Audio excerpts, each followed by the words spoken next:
All right, welcome back to Sneaker Impact News. Guys, today I have a very special guest, Mike Fernandez from Waste Pro. Mike, welcome. Hey, thank you for having me here. Yeah, man. Awesome to have you. You're a friend of Sneaker Impacts. Mo talks very highly of you. I've met you at the Chamber of Commerce events, at the Biltmore and other places. So let's get into your background real quick. So you're the Vice President of Post Collections at Waste Pro. So post collection. So just real quick, a little definition on post collection. I don't collect money. I get propaganda calls all the time. We can help you collect. So interesting. So post collection is basically in the waste industry is the after the fact you collect it, right? That's what post collection is. So where the garbage truck either goes to either drop it off at a midpoint through that journey, such as a transfer station or a MRF, a materials recovery facility.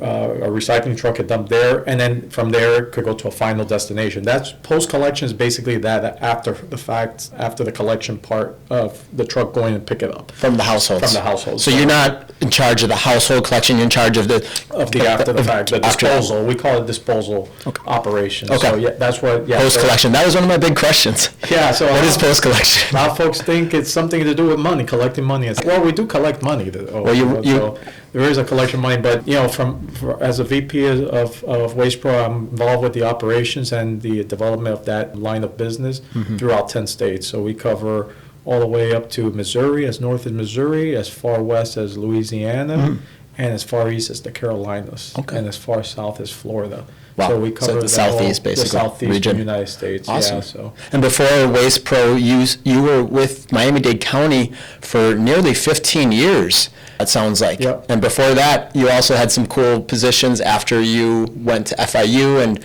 you did your undergrad and MBA there. We were just talking about that. I got the FIU notebook here that I got at the Biscayne Bay campus for one of their student talks we went to for student leadership where Sneaker Impact was invited. But Go Panthers. Yeah, so all my career I've spent it. Most of my career I've been in the garbage business, the waste business. It's been one of the biggest in the U.S. It looks like. One of the biggest in the U.S. and it's been a great journey. Never thought in a million years I was going to get into the garbage waste business, but it's really neat, honestly. We're going to talk about what got you so inspired today to help. Yeah, just the logistics and how it makes a difference in society. I mean, without garbage collection or recycling collection or any type of collection, we would be in trouble. Sure. Our public health would be a disaster. It's public safety, it's public health. We see it, unfortunately, when we travel. And, we're always trying to make the world a better place. But unfortunately, some countries, and I'm not going to pick on any, but I've been to Guatemala a lot, and sometimes they just dump the stuff right outside the city in a gorge, and it flows into the ocean, and then it's a nonprofit's responsibility, like 4Ocean or the Ocean Cleanup Project, to try to clean up the rivers and the ocean, the Pacific. Good luck with that. It's not an easy task, and on top of that, in some of these other. And I love Guatemala, by the way. It's one of my favorite countries in the world. And a lot of these countries bring a lot of, you have a lot of nature, a lot of great things that we don't, the United States doesn't have, right? But beautiful volcanoes. Absolutely, but unfortunately, the infrastructure there in some of these places, isn't up to par, and you even have uncontrolled burning happening in some of these islands. You'll see the smoke coming out from people's backyards or somewhere, some trash burning, and that's really not good. It's uncontrolled. You don't know what was in it and what people are inhaling around it. Yeah. Well, we're going to get into a lot of these important subjects today. I want to continue through your intro. You were responsible for Miami-Dade County's Department of Solid Waste Management for over 10 years. The vertically integrated waste management system that helped collect the solid waste for more than 340,000 households and disposal needs for over 2.8 million Miami-Dade County residents. And during your tenure, the department employed close to 1,200 employees and has a budget of approximately $700 million, making it the largest government-owned and operated integrated solid waste system in the southeastern U.S. and the 19th largest in the country. That's incredible. So you've been working in a big system. I've been living in Miami-Dade County for about 18 years. I moved here from Wisconsin 16 to 18. I moved here in 2007-ish after spending 30 years in Madison, Wisconsin. And I've been a citizen here, and in Miami Beach, also now in Miami Beach for like 15 years, and I had a lot of questions, about recycling, because in Wisconsin we do things a little bit more, a little bit differently, and down here, so I'm gonna get into a couple of those questions a little later, because there were people, and I know you weren't responsible for every single aspect of, collection for all the cities, but we're going to talk about that today. Yeah, Some of the problems. So as the director, I was the director of Miami Dade County Solid Waste Department, and we handled mostly the unincorporated area as well as municipalities that were under 10 municipalities that were under our purview, basically, of collection. But yeah, I mean, you're right. I wasn't the king of garbage in Miami-Dade, but I was close to it in the sense of responsibility-wise in maintaining and making sure that everybody had an environmentally friendly way of collecting garbage as well as disposing of it. Yeah, we want to learn about the science today a little bit more. So we'll get into that in a little bit, the data you guys use and the latest updates. So Mike, before we get into the meat of the conversation, what were you like as a kid, and where did you grow up? Where were you born? Did you have brothers and sisters? What kind of trouble did you get into in your early days? I'm just kidding. We're just having fun on a Monday morning. Trouble look for you, huh? Yeah. Were you born in Miami-Dade? Yeah, born in Hialeah, actually. I was born in Hialeah, not too far from here. Okay. And grew up in Miami, it was called Westchester. Sure, I know suburb Westchester. down there, close to Florida International University in that area there. By Coral Gables a little bit. University campus there. Yeah. So yeah, I grew up there, went to all the public school systems, so nothing crazy. I mean, the public school system was great then, and I think it's still good. And I mean, got into sports. I played football and I wrestled. Oh, cool. In high school and junior high as well. What position did you play as a football player? Defensive end. Okay. So I was a defensive end. I was believe it or not, I was a lot bigger back then. Some people gain weight after high school. I lost weight. Same as me.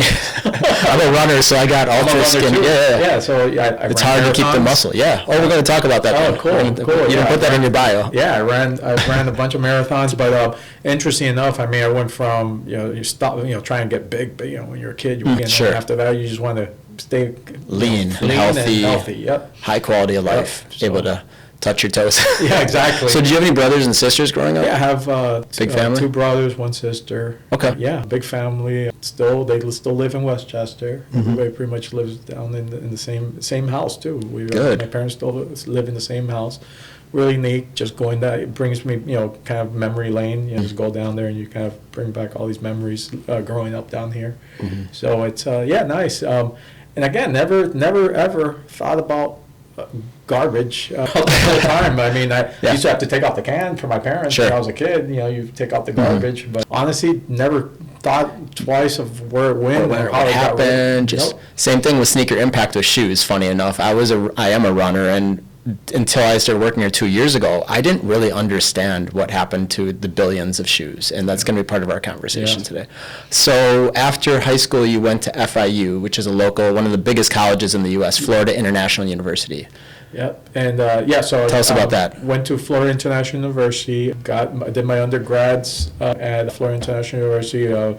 Double majoring in business management and international business. Okay. And then I decided to go back to school and handle my deal and get my master's in business administration based in Miami. So it's a great degree to get. I always recommend to people that's one of the strongest degrees you can get. And a great school, by the way. Yeah. I mean, you tend to not, when you go to school, you kind of miss out. You tend to not realize all the things you gain from school, from everyday. I mean, you deal in the everyday world. Some of the things you may tend to forget from your undergrads, and when you go back for your master's, you kind of like, oh, wait a second, I remember that, and you learn some new techniques that you can bring back to the working place. So I do encourage everybody to try going to school, get your education, because work experience does go a long way. However, I think once you have the work experience, there's always better ways of trying to do things, basically. Sure. Learning from specialized knowledge. Absolutely. Like MBA teaches you how to be successful in business and how to run a good company, which Waste Management is a giant company. It's giant company, yeah. And and even what I specialized was in strategic negotiations, and that's like acquisitions and mergers. That's come a long way for me. Okay, good. We want to hear about some of the politics too today. So, what got you started in waste management, and what did you do after college? Fill us in on that part of the journey. So I got into the business by accident. Honestly, I was trying to become a firefighter. Oh, to be honest with you, I was actually going to school back then to get my EMT certification and become a firefighter.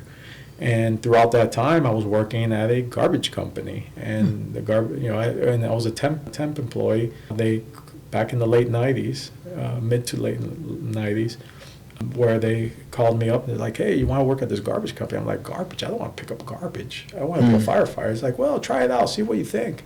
So anyways, right away, I'm like, okay, this ain't too bad. There's a lot of action here. It's always never a dull moment. It's always busy. Got some opportunities to move up. Became a young supervisor, as well as then it gave me more responsibility, and I became an operations manager at a very young age. I don't even know if I was old enough to drink yet. Wow. But I was probably close to 21, if that. Okay. And stayed in it. Learned how to work profit and losses sheet, basically a P&L sheet. Learned how to manage people that could be my father at the time. Wow. It could have been my father at that age. Big learning curve then. What's that? Kind of a big learning curve. Learning curve. P&Ls, managing a lot of different employees. Managing employees, managing older employees, trying and building that respect back then. In just being that role as a leader, in a supervisory management role at a very young age, and then decide to, after that, I said, you know what, I like this line, this type of business. And there's always waste. Even during recessions, I've been been in the waste business. A bunch of 2 different recessions that we experienced. And guess what? The waste is still there. I mean, you got to deal with it, even though the economy is. By the way, the waste does tell you how the economy is going. Oh yeah, fascinating. You can see the difference. I mean, just in volumes, you can see when times are down. When there's times that are down, you can see the volume comes. Actually, kind of goes along with it, and you can actually tell when the recession is about to happen because the volumes start dipping down beforehand, and then the recession happens. So it's like a leading indicator. It is, and I wonder if economists have interesting. Yeah, because I'm kind of into stocks and investments and everything, and it's very interesting how that's tied in. It does kind of make sense when you think about it, but I never thought about that before. Yeah, so. it's very interesting. So you've been tracking that over the years, I'm sure, the volume and everything. So we've seen a little dip here and there, but it's kind of going up and down, so it's not like what we've seen in the past, or what I've seen in the past. But I mean, that's at a young age decided to do that, and then went into the government sector of things. How did that happen? Again, another introduction or a I'll say opportunity? This, when I was younger, I was very eager. I'm still motivated, driven, in my point in my career. But just getting an opportunity to move up back then wasn't provided to me, so I decided to move on, and this opportunity came up in the government sector.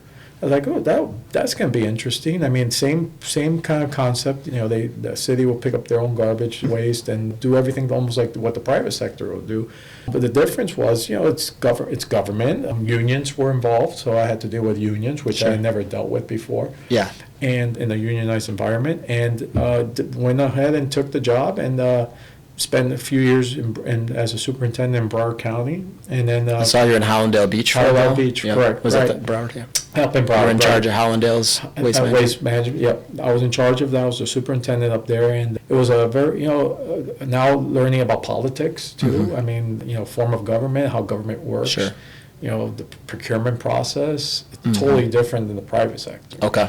So I spent 3 years there, and then I got another opportunity to come over to Miami-Dade and run all their disposal sites. Basically, that's what I came in for when I first took the job. It was running all their transfer stations, which are these facilities that kind of, like I said, they're a midpoint between the collection of the neighborhoods to a final destination, like a landfill or a waste incinerator or a recycling facility. Okay. So what happens is I took that job, overseeing that, and I remember I was like, wow, this is huge, huge operation when I came to Miami.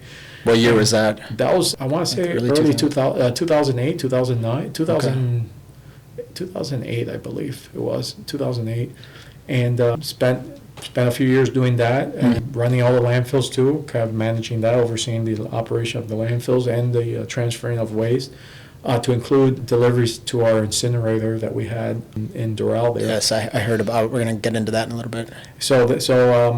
Did that and got promoted to deputy director of operations. So it was basically the whole operations, the actual collection, the actual everything was under my purview, and then ultimately becoming the director of the department further on. And I think I was one of the if not the youngest, one of the youngest directors in Miami-Dade County. Wow. I think, So you're overseeing the trash collection, the waste huge. management of the entire county, which is huge operation. 3.2 billion or million, sorry. Well, it's, close to 2.3. 2.3, I want to say, well, volume-wise, we were managing, when I left there, we were at 2.3 million tons of waste that we were handling there. But, 2.8 million residents, I believe it was, when the last count I saw. And, but just dealing with an array of folks, I mean, great people, again, unionized environment, but we made it happen.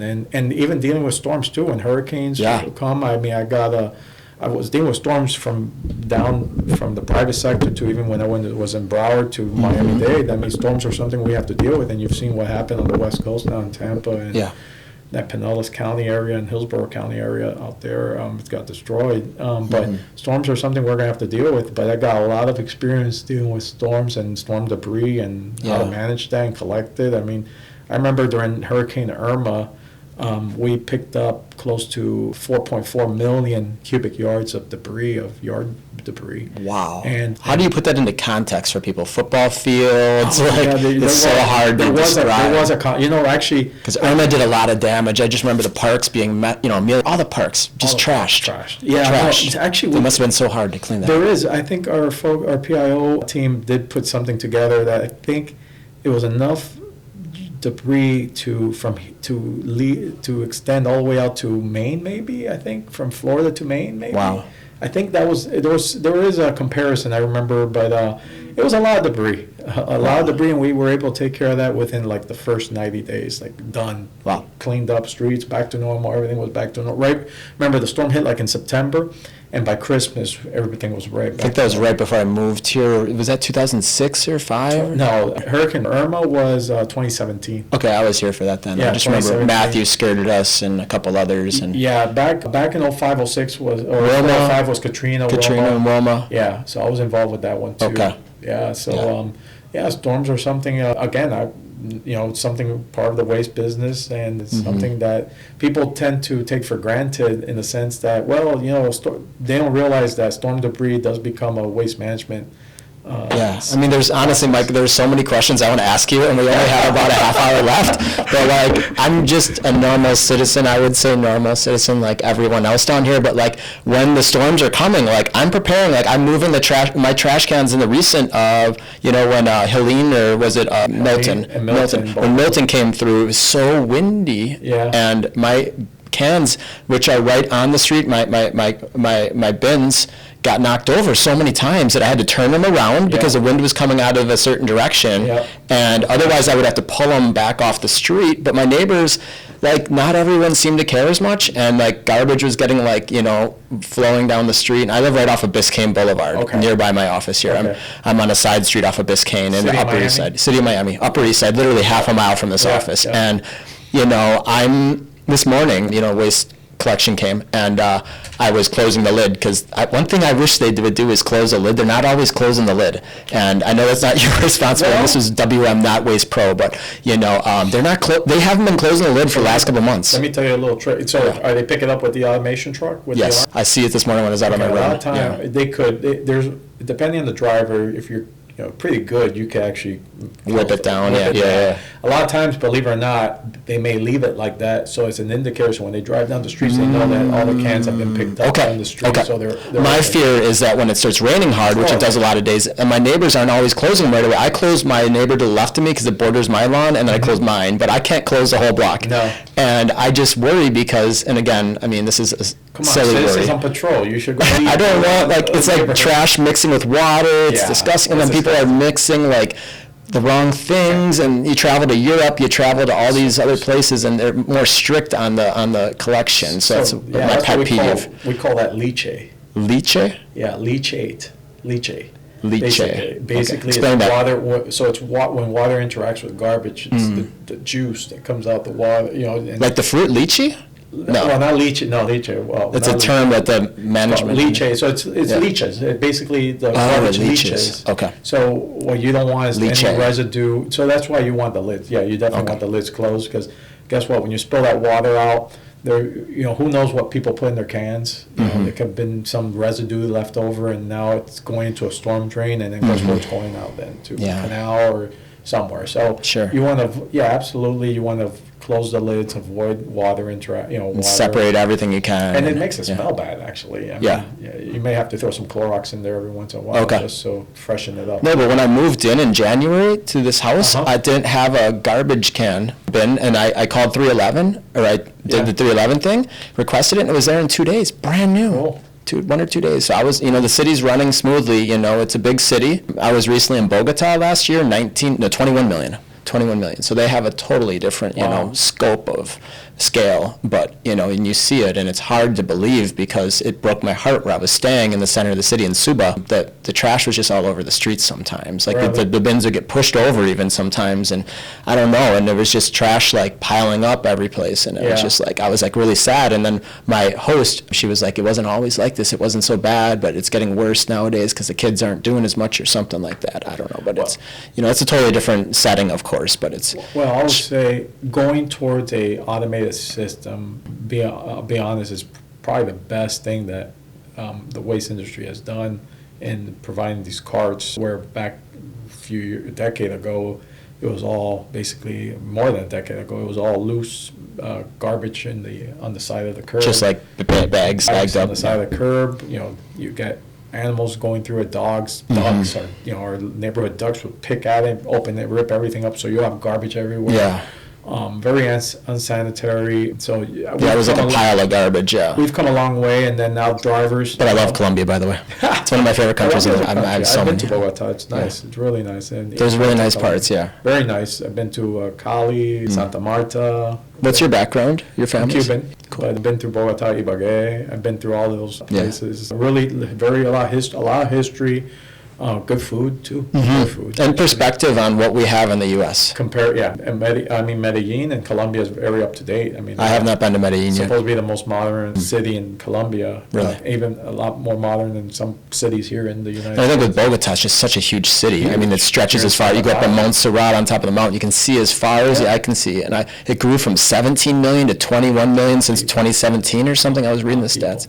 Big city. Mexico City, there's other cities in Asia that have also, there's so many issues that need to be solved and problems that's why it's so important to have, people that are really passionate and critical thinkers. Yep. So tell us about your typical week at Waste Pro as the VP. Like, what do you do on a week-to-week basis? Typical week. Here's Monday, so getting into it. Well, I was just down in a tropical park before I came here. I love the tropical park. Yeah. I hadn't been there for a little bit, and bringing back memories because I used to go there as a kid all the time. But anyway, it actually reminded me of Santa's too. Santa's in Chapter Fires when I was there too. But anyways, we were down there actually doing a video shoot, a promo commercial there for social media for this pig roast that we're sponsoring. We're sponsoring. We're cooking actually too. Yeah, it's a competition that's coming in, I want to say November 16th. I think it was Saturday, November 16th, but that's November 16th. But we're filming our truck and our group that's going to be there, and it's all to support police, PBA, as well as the Love Fund is another organization that's helped support that. But yeah, it's for a great cause. But that started my day today there, and then but normally, we on calls a lot of times throughout the week. I'll go visit sites. I was actually in Louisiana last week. Okay. For most of the week, I was there in Louisiana visiting a few of our sites out there. Walking the sites with the managers and just going over the challenges or what they need. Yeah, some of that. Some of that's pretty much taken care of already over the phone or meetings. Virtual meetings are great nowadays too. But I'll do my rounds, go through some places, always looking for ways, how to do things better and more efficient. And then also looking at acquisitions. We're constantly looking at acquisition. We've done a lot of acquisitions this year, I think worth $150 million this year so far in acquisitions. Okay. Between different landfills and collection companies as well, throughout that 10-state footprint that we have. And we're growing. Right now we're close to $1.3 billion company, and we're shooting for $2 billion. So Waste Pro is in the southeast of the U.S., right? Correct, yeah. That's where you'll find them operating. Yeah. Not in California, not in New York. No, or Wisconsin. Not California, no New York or Wisconsin, but just strictly in this 10 state. We're looking at some other states we may be expanding into, Sure. and we're really, really big in Florida. Honestly, it's we're huge in Florida. If you'll see us along that West Coast, up to the Panhandle, even through Jacksonville on the East Coast. We're making we're trying to build this Southeast market here, especially Miami. We're Pembroke Pines. I mean, in Broward we handle Pembroke City. Pembroke Pines. We handle Hollywood. Our two, and Miami we do North Miami. But we're trying to grow down here in this Miami footprint, which we've kind of been focused more on the north side. So we're working our way down here. But yeah, I mean, on a weekly basis, I mean, it's basically some meetings, some traveling I'll do. For instance, like this Friday, I'll be talking about sustainability at our Orlando chambers. Okay. I'll be up there. They want to talk about a little bit about sustainability and what we do. So it'll be great. It's constantly busy. Yeah, I saw you. I don't know if it was the first time we met at the Biltmore Hotel in Coral Gables, one of the most historic hotels in the U.S., for the sustainability luncheon that was hosted by the, let me get this right, South Florida Hispanic Chamber of Commerce. You got it. And I was calling it something totally different for a while. And it was my first time there, but it was beautiful. And they were celebrating sustainability heroes. Yeah. And we got to see some incredible speakers there, including our founder, Mo from Sneaker Impact. Yeah. And so tell us about, how did you meet Mo, Sneaker Impact, and Let me think about that. So I met Mo when I was the director of Miami Dade County. I loved his concept about recycling shoes and textiles, what would you call it? Clothing material. Apparel, textiles. Apparel, that's what we call textiles. Because it is a problem. It is a problem, and it's something we don't want in our waste stream. If we could avoid it being in our waste stream to begin with, perfect. And if you're doing something beneficial, even better. Than just because it doesn't go anywhere. Once it goes into our landfills, it really doesn't decay. It just stays there. Yeah. So that's how I met Mo, and we kind of did a joint effort of tackling this problem. And I remember putting one of his boxes downtown in our city hall down there, and Stephen P. Clark, and the rest is history. I've stayed in touch with Mo and constantly follow Mo, and Mo does great things for the community, and he has a vision and he has a passion. Yeah. Thank you for those kind words. Yeah, we're really working so hard here, and it's a labor of love, and it's not necessarily the highest paying career, but that's not what anyone is here for, is the money. It's about the earth and about people and about, helping people to find, we're finding uses for these shoes instead of landfill, is that people can wear them in Haiti and the DR. And it's, when I say it's not the most lucrative, it's that it's not at the forefront maybe of everyone's mind. It needs to be more. How can Miami-Dade County do a better job of, how can the citizens do a better job? How can the people in charge do a better job of helping to encourage change where people are doing a better job recycling, let's say, like separating, like, some places like in Germany are doing an exceptional job. How would we get up to those type of... I think first and foremost it starts with awareness and understanding what opportunities you have to do with the streams. So if you have shoes, if you have textiles, here's an opportunity, right? Here's a facet to remove this from the waste stream instead of putting it into your green cart or just throwing in the garbage, or by the way, we get a lot of textiles in our recycling bin that are not meant for that. Oh, wow. People think, I guess it's because it's a blue cart and it's for recycling, or it's a bin or whatever, people think they can throw the clothes in, it's going to get recycled. I heard that's called wish cycling. You got it. Yeah, I read about that. It's wish cycling. It's a sickness. I think it's a disease. Well, I think, again, pop culture is such a big deal in the U.S. Imagine if people really got into, understanding what happens in the world to everything, and how much the planet can only take so much. I mean, we're not going to get too into the, all the tricky topics of climate change and what the individual citizen can do so much, but I even heard that pizza boxes that have the grease stain on them aren't acceptable in the recycling. That's changed. Yeah, that's changed. So, but real quick, going back to the topic, I think awareness and education and understanding what opportunities there are to do things with I think people want to do the right thing. Okay. And understanding that you can't put this in your recycling bin and do this wishful recycling stuff, but doesn't mean you can't have that wishful recycling by making sure you have the avenues to take it, to put it to it. So, Mo provides the bags for your house, for residents, for shoes, for the sneakers. And I think a lot of these municipalities and government jurisdictions could work with a person like Mo and his company and organizing this and helping a joint effort, putting this out there.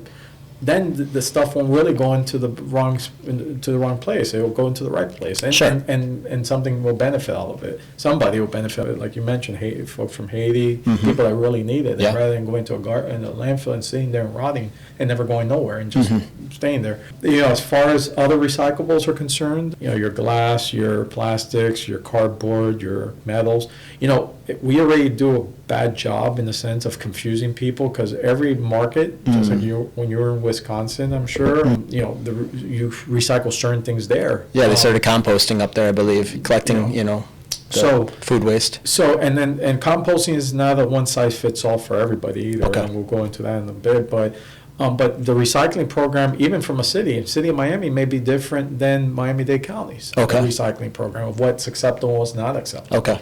So it can be confusing. It could be confusing. You have to do some research online, and very confusing. If you have batteries, or if you have something that's more toxic, or let's say computer stuff, you would just go to Google, right? And can you just search e-waste or Call to Recycle is a great website that Call to Recycle. Calltorecycle.com. Okay. We'll put that in the link. What else? There's tons of people want to learn more. I think Mo told me a stat 92 to 94% of the Americans want to recycle. I agree. Like with sneakers, only 13% are currently recycling. So we need to do a better job of educating and making it easy and simple for them. And I think that's it. It's how easy can we make it for them? Lay them know and that, simple. Right? It's just letting them know that. It's maybe working in conjunction with some of these sneaker manufacturers or clothing lines and the media that opportunity, or even in some cases, you got this extended ERP, basically, which is the I'm trying to think of what it stands for now, but basically it puts the responsibility on the manufacturers to do something, somehow provide an outlet. Similar bottled water companies. Exactly, trying to get plastics. Take responsibility for their materials. Correct. Post-consumer. Right. So, so on the recycling side, so we confuse people already enough from market to market. But if we could do a better job in, again, educating, acknowledging people for their great work, great efforts, because if folks could recycle more and kind of pull out from the waste stream, people are going to start feeling better. I think people do feel better that they're doing something beneficial with it, than rather go to a landfill or an incinerator. Yeah. But I'll be honest with you, on the incineration let's talk about it's called Waste Innovation Solutions, right? Waste to energy. Waste to energy, sorry. Waste to energy. I always heard waste innovations. It's called thermal treatment. Thermal There's a lot of euphemisms. There's all sorts of stuff. But I'll be honest with you, as part of a kind of a sustainable circle, I know people tend to hate or have bad feelings about incineration. About burning it. These are not your traditional grandfather dumps, basically, incinerator sites where it used to be open pit. Yeah, I always tell people it's EPA mandated, because one of our solutions for the end of life before we had our grinding program was incineration. The incineration. So look, but it provides energy for the grid. It provides energy for the grid. There's filtering. There's tons of filtering. It's like it has a whole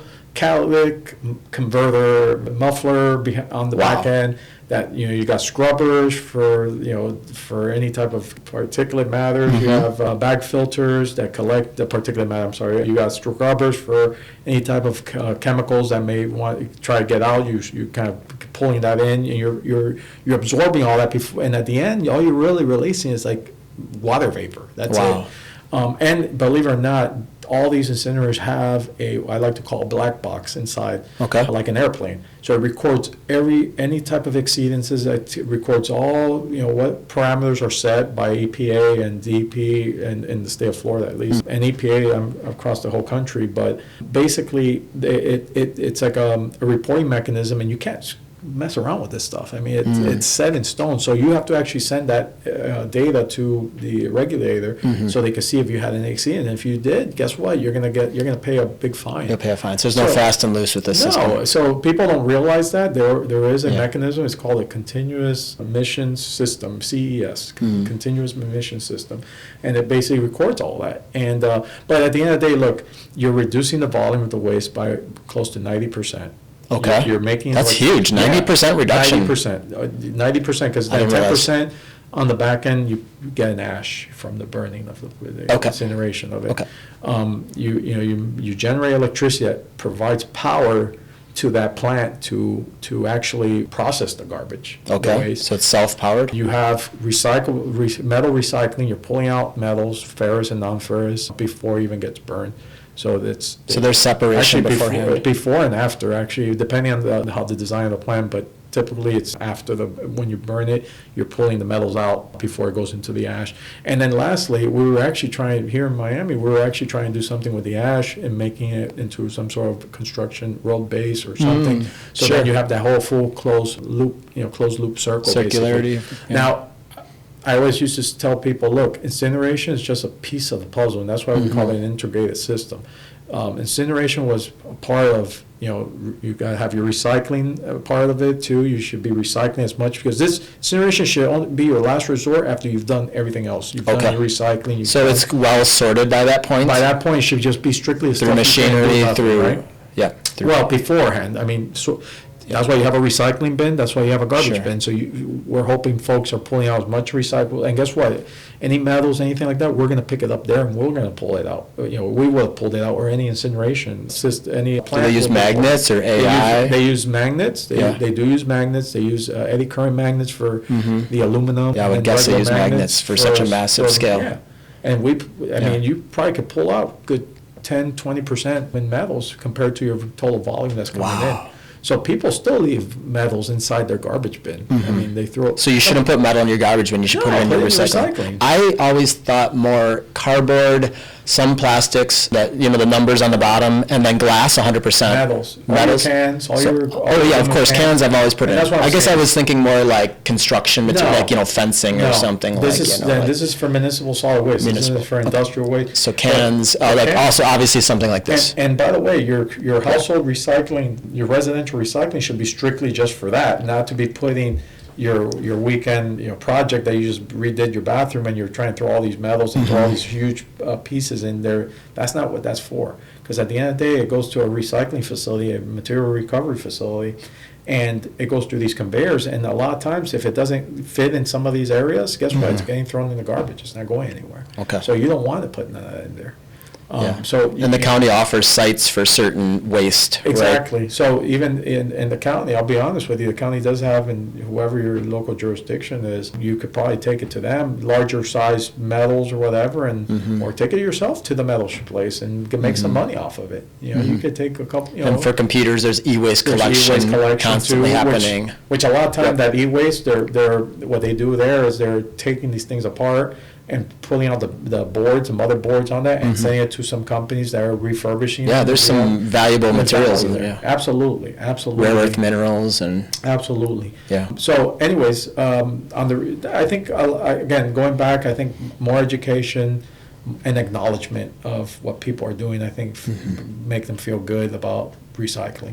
Absolutely. We want to make people feel good. That's really important. We're not here to scare people, but we want to raise awareness and educate. I know we were talking before the podcast about the amount of waste generated in Miami-Dade versus other parts of the U.S., and it's higher. Let's be honest. It's from what I've seen, it's on a 3 to 4. Basis, and it's every single citizen. It's not just one entity at fault, like a business or the county. It's why is that such a problem? Is it tourism? Is it also why does Miami-Dade have a higher amount of trash per citizen than? It's a combination of tourism as well as vegetation. The amount of vegetation we have year-round sun. Yep. So we have more biomass. Look around. Everything's green even during the winter.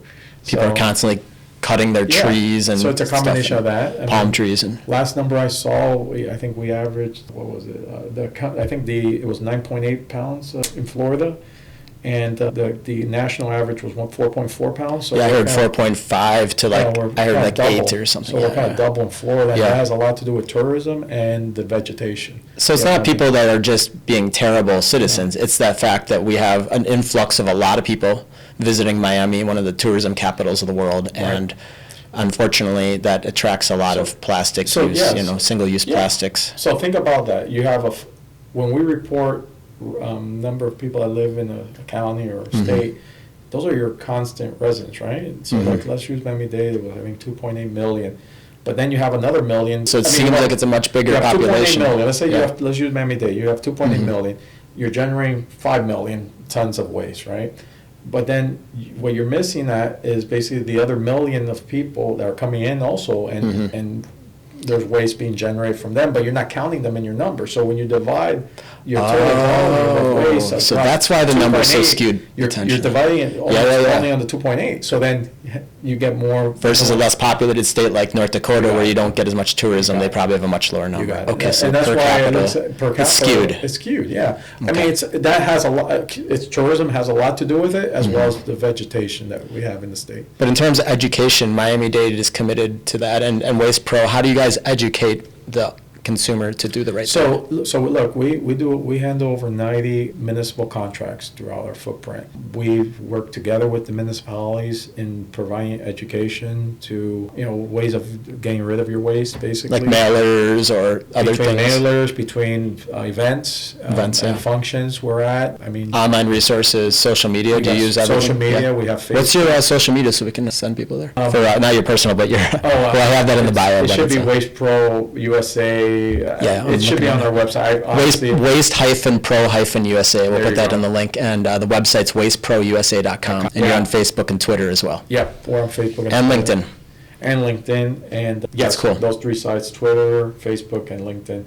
And then we have our website. But yeah, I mean, a lot of it's just partnership, just relationships with the municipalities that we service, and doing events, barbecues. We do everything. A little just bit of everything. Consistency over time. You were at a Chambers event. Yeah. I mean, I was the chairman of that sustainability group for that Chambers. A couple of years ago, I actually spoke at it when I was the director of the Department of Solid Waste. And so those are opportunities there that you could not only hit the a lot of business leaders. Business leaders are big time business leaders. Ford was there. Ford Motor Company Ford was there. Goodwill.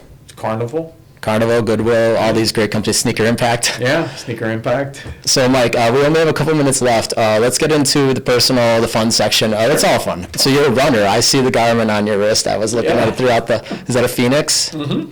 It's a nice one. It's a Phoenix. I got it. I think it is. So tell us about what you do. Tell us about your running, because we're a running company as well. So you've done a couple marathons? I did New York, Chicago, 2 Miamis. Wow. And I actually did the Disney one was pretty cool, the Disney marathon. The one in January? Was it January or November? It was cold, I know that. Yeah, January. It was cold, and you run through the whole park, and then you end up at Epcot. And I remember when I finished at Epcot, my family's like, "Oh, let's go hit the park." I'm like, "Hit the park?" I've been up since 3. When you go with these races, you're up at 3 in the morning, 4 in the morning, getting ready for your corral at 6 o'clock, and it's a whole day event. And then you run for 4 or 5 hours. I don't know how fast you can run a marathon. I can't run. We'll get into that. I still don't want to walk around Disney afterwards as much as I love Disney. No, I want to just give me a beer. Give me a beer and let me take a nap. But actually, I remember in Chicago they were giving out a Goose Island. Sure, I did it last year. They were Goose Island, and they're like, "Hey, you want another one?" And let me tell you, after you run 26.2 miles, and you drink a beer, it hits you like a bus. You're like, whoa, yeah, that was quick. It's some people. It's a good reward, and not everyone. Most people like it though. And you don't normally have a beer at 8 a.m. or 9 or 10 a.m. But after a marathon or a half marathon, so you do triathlons. I've been wanting to do a triathlon. The closest I've done is some like Spartans. I've done a few Spartans. I did all 3 Spartans: the Beast, the Sprint, and the Super. I think the 26-mile one. Wow. And with obstacles. So yeah, did that. I got a bike. I do have a road bike. I was thinking about doing a try, and I haven't done it yet. I actually fell off my bike. Had it all.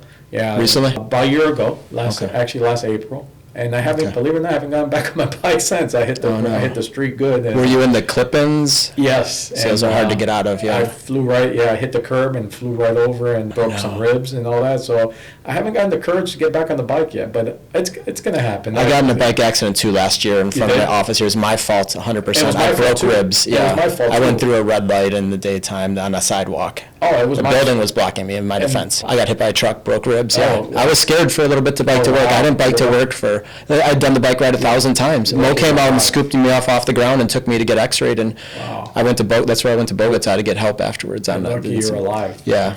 No, it was a lower speed. It was like 5 miles an hour. But I hit the median. That's what I did. Oh wow! I didn't even know you were going fast. I was finished. I did 18 miles that day. I was heading back to my house, and then I hit the median. I wasn't paying attention. I looked to my right because I saw a car coming, and then next thing I know, my tire rubbed up on the median, and I went flying. Wow. It just caught, it just catches you, and then you're clipped in. You can't put your foot down, so it's like, sure. And then I ended up opposite traffic on the other lane. Oh my God! Luckily, it was early. And no one was. A car was coming, and they stopped right in front of me, and my God. They saw everything go down there, and I walked off the street like a injured dog, like I just got hit. Mm-hmm. And you had your helmet on though. Had a helmet on. Helmet cracked. Actually. So the helmet saved your life. Saved my head, yeah. But broken ribs, I had to deal with that, and that's no fun. You just gotta let them heal. I went through broken ribs too. Right? Yeah, about 2 months of recovery. You just gotta let it heal. You can't laugh. You can't do nothing quick. No sneezing. No sneeze. Oh my God.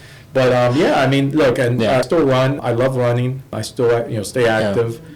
Because any races coming up in the next 6 months that you the last one I did, I will say the last one I did was a few years ago. Was a half a marathon, 13 miler, and it was in Nashville, and it was for St. Jude's, and it was a great event. It's for the kids with cancer, and it was one of the hardest courses I've done so far. Forget about the marathons, forget about 26 miles. That was the hardest course I've done because it felt like you got on the treadmill and you put it at 12, and you ran for 2 hours on 12, basically, all the way up there. Hilly too? All hilly. It was all hill, all uphill, all uphill. Sure.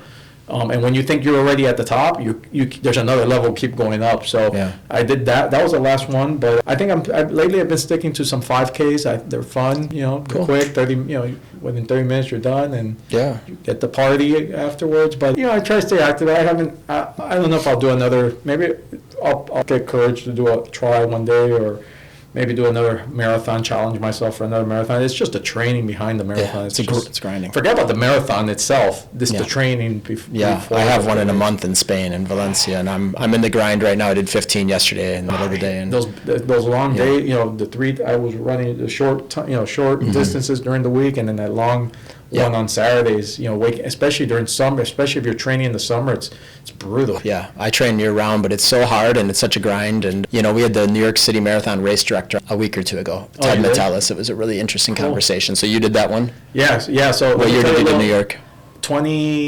So I did it twice. Let me tell you what happened the first year. 2016, I was trained, ready to go. I was pumped. I was like, I'm going to make this. This is going to be a new PR for me here. I love it. Went to the convention center there, the CATS convention. I think it's the CATS convention center. And anyways, went to the convention center, got my package, my and then I went back to the subway, was on the phone, not paying attention, fell down the stairs, sprained my ankle. Oh my God! Right before the race? Right before the race. The day of? The day before at the packet pickup. Yeah, 2 days before. At the expo. Like that Friday. Oh my God! The race was Sunday, and it was like that Friday. I went to they have these Empire urgent cares or something like that. These urgent cares. Went there, and I remember my ankle looked like Fred Flintstone. My foot was black, and I tell the lady, "Is there any way?" She's like, "You crazy? You crazy." And I had no alcohol. I was strictly. That must have been heartbreaking. Oh, I went straight. You trained for 6 months and flew to New York, and it was. So I went back actually to the. So did you end up running it then? To the convention. Oh, you went back. And I came in crutches back. I just picked up my pack. I go, hey, I need to get a rain check for next year, and so I was able. Deferral. Yeah. I deferred it, and then went back in 2017 and ran it, and did it. Yeah, that takes patience and. It was a good run too.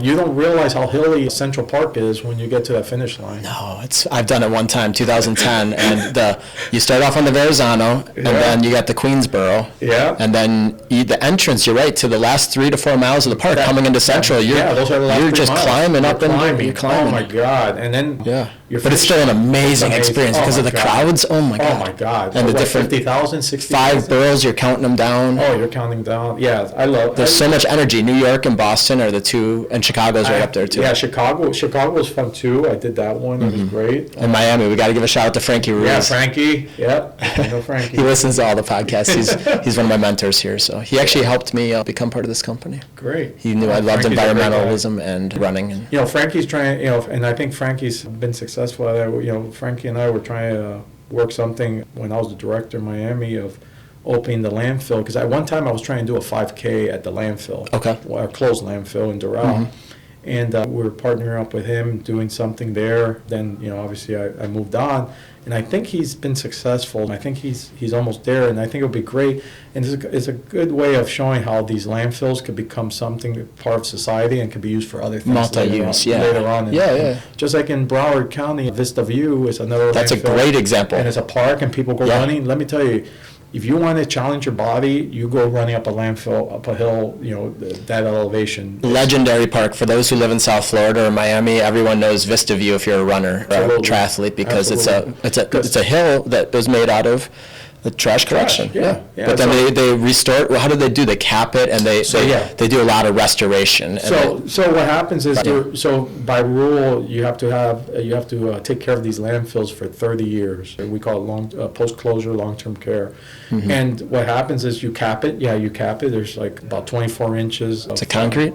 No, it's 24 inches of. There's a synthetic liner. Imagine like a tarp that goes on top of the line, and then you put dirt, earth. You do some earthwork, and then you sod it, and then you cap it basically, so water doesn't infiltrate inside the landfill. But between year 1 and year 30, by that time, it's still settling and the water's coming out, and it just becomes a natural hill, basically. At the end of the day, I mean, there's still garbage in there. You can't disturb the. But you don't see any garbage, and you're running. Not a piece. It's beautiful. You're good to go. There's birds everywhere. It's almost like a natural habitat, and it looks like it, but it's done with regulation. It's done with the EPA monitoring. Absolutely, all that's regulated. Local agencies. But if you want to challenge your body and and go up some slopes and run, because the only other best thing is doing bridges. And like the Rickenbacker or the 395. I mean, it's great. You can only do how many times can you go back and forth over the bridge? Yeah. I mean, so anyways, going around the hill, all that, and then you're out in the open. It's like a natural habitat. It's beautiful. And most people learn the history when they're using it at some point. So, Mike, I know we're wrapping up soon, but I have 2 quick questions because we got to get you out of here for your next important meeting of the week. But I saw that you're doing an American Cancer Society Men's Wear Pink campaign. So tell us a little bit about that. So there's 11 days left, if I remember correctly, as of today. I am one of the ambassadors. So what that means is it's a group of us in Miami that are raising money for such an important cause. We've all been impacted, and aside this for breast cancer, but cancer in general, I think we've all been impacted either directly or indirectly through a friend, family member, or even oneself has been impacted. But I think it's this is an important cause. I've been doing this for a few years. It's a competition between a group of us. I'm the only garbage man in the top 5 right now. I think I'm number 3 now. I hope to win it in the next 11 days. In terms of donations? In donations, right. So we all raise money. We're going to put that link in the description here. We all raise. Perfect. I appreciate it. Yeah, we all raise money for such a great cause, and again, it helps somebody else that really needs it. Well, that made me, feel a certain way when I saw that, and it's so important that people recognize that there's just so much going on in the world that we don't know the deeper, like this conversation today was about going deep into waste management, and we just scratched the surface. I mean, we're going to have you back on again. We have a little bit of a time limit today, but we appreciate everything you do. I don't think people appreciate enough, but you saw it in Miami Beach. I did see it on Alton Road, or it was on Bay Road. I used to live over by Mount Sinai, and this neighborhood, they did something very special for the waste management collection crews that would come by their house, the garbage men, and we say men, but I'm sure there are women too.